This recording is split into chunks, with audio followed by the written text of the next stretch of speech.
बनाएंगे। पहले हम ये देख लेते हैं, ये डायग्राम में देखो नीचे दे रखा है नॉन डिसजंक्शन जो होती है, अगर मियोसिस 1 के अंदर हुई तो outcome will be monosomy and trisomy. अगर मान लो मियोसिस सेकंड स्टेप में हुई तो you will have everything, normal, monosomy, trisomy. ठीक है, मुझे नहीं पता क्या सिग्निफिकेंस है, बट ये अच्छा इंटरेस्टिंग फाइंडिंग है। ठीक है, अब उसके बाद ऑटोसोमल ट्राइसोमी में हमारी डाउन्स के अंदर ज़्यादा होती है, फिर एडवर्ड आएगा, फिर पटाऊ। इसको लर्न कैसे करें? डाउन्स तो यू शुड नो कि 21 होता है, पटाऊ तेरे को पटाऊ क्या तो 13, फिर बीच वाला बच गया एडवर्ड। ठीक है, पहले पटाऊ ही कर लेते हैं। पटाऊ में वी आर आस्किंग कि तेरे को पटाऊ क्या, बट नाउ सी वो पर्सन दिख कैसे रहा है, हुम वी आर आस्किंग कि तेरे को पटाऊँ क्या।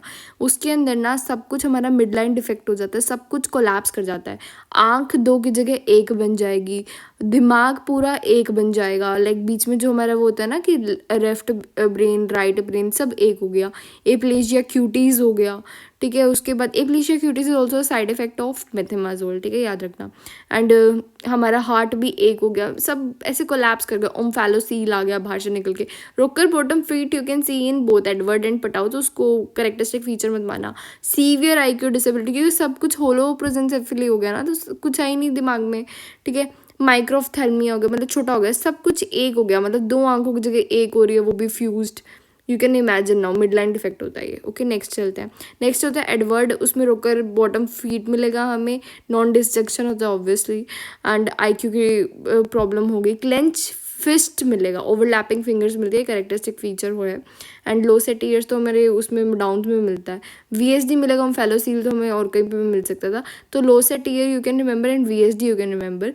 ठीक है, डाउन के बाद हमारा यही होता है। नेक्स्ट हम पढ़ते हैं about down syndrome, the OG. इसमें हमारा एक सिंगल पामा क्रीज तो इन्होंने दिखाई रखा है। तो अगर कोई डॉक्टर आपको दिखे छोटे बच्चे का चेक करता हुआ, उसको किस्मत की रेखा नहीं देख रहा है, वो बेचारा देख रहा है कि उसको डाउन सिंड्रोम तो नहीं है। ठीक है, आईक्यू इसमें कम होगा। एपिकेंथल ट्राइसोमीज में आईक्यू कम ही हो रहा है, तो हमें एपिकेंथल फोल्ड मिलेगा, मोंगोलॉइड बॉडी, मतलब जैसे उसकी आंखें होंगी अजीब सी। और साथ में क्या होगा, इसको एंजल बच्चा भी बोलते हैं, पता है, क्योंकि ये बहुत क्यूट होते हैं, तो दे अट्रैक्ट देयर पेरेंट्स कि हमें अबॉर्ट मत करो एंड समथिंग लाइक दैट। तो they are actually very cute, I have seen few cases. Flat face होगा, इंटेलेक्चुअल आईक्यू कम हो गया, एंड 5th फिंगर के अंदर इनकर्व्ड होगा, गैप होगी between our first second toe, like first 2 toes में हमारा गैप होता है। एंड डिओडर्नल एट्रेशिया होगा, वेरी इंपॉर्टेंट, तो डबल बबल साइंस होता है। हर्शपग होगा, न्यूरल क्रेस्ट सेल जो होता है ना, वो हमारा बनाता है दिस नर्व क्रेस्ट जो होती हैं वो नहीं होंगे इसके अंदर, तो हर्शपग डिसीज़ हो गया। ठीक है, हमारा ASVD मिलेगा, जबकि हमें VSD किस में मिल रहा था, हमारा एडवर्ड में, तो हमारा जो डाउन है ना उसमें AVSD मिलेगा। ब्रश फील्ड स्पोर्ट्स होते हैं, इसको डिफ्रेंशिएट करना आना चाहिए आपको फ्रॉम द लिम्बल वाला। ठीक है, तो इसमें वाइट स्पॉट्स मिलेंगे पेरिफेरी ऑफ द आइरिस पे। एंड एल्जाइमर डिसीज़ मिल रही है, और अर्ली ऑनसेट। एंड हमें वैसे तो ALL मिलता है, बट AML मिलेगा, तो उसका कौन सा पार्ट मिलेगा हमें? M7, जिसमें फाइब्रोसिस होता है। ओके, इसमें हमारे ट्राइसोमी हो जाएगा, ये इंपॉर्टेंट था, रोबर्टसोनियन ट्रांसलोकेशन। देन हमारा क्या है, ड्रिंकिंग एज जो होती है 21, तो इससे डाउन मतलब फालतू का है। फिर उसके बाद हमने फर्स्ट ट्राइमेस्टर। ठीक है, अब मान लो कोई अगर बच्चा है, ट्राइमेस्टर 1 के अंदर हम कौन सी स्क्रीनिंग करेंगे, हाई रिस्क अगर आपको लग रहा है तो आप फर्स्ट के अंदर करो न्यूक्लियर ट्रांसलूसेंसी, उसमें हाइपोप्लास्टिक नेजल बोन मिलेगी आपको।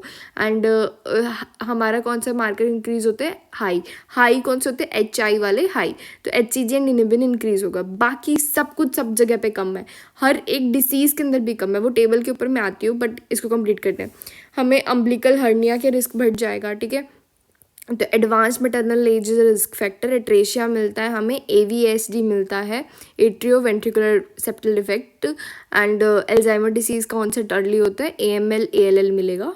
ठीक है, चलो अब हम स्क्रीनिंग टेस्ट को देखते हैं। स्क्रीनिंग टेस्ट में है हमारे, देखो सिर्फ 2 जगह पे मैंने दिखाया कि बढ़ रहा है, HCG एंड इनिबिन A जो है हमारे ट्राइसोमी 21 में बढ़ रहा है, बाकी सब कुछ सब जगह पे कम होगा, एज्यूम सब कुछ कम हो रहा है। ठीक है, एंड अगर मान लो हाई रिस्क पेशेंट होता है ना, तो what we do is NIPT भी हम कर सकते हैं, but still we can not be sure कि पेशेंट का अबॉर्ट करना चाहिए कि नहीं, तो we will go for the invasive procedure, जैसे कोडोसेंटोसिस हो गया हमारा, मेनोसेंटोसिस हो गया। ठीक है, because it is very fragile decision to make on basis of our screening test. So NIPT is also a screening test, at the end you should remember, and mainly आपको ये सब याद रखना है. That's all. Thank you.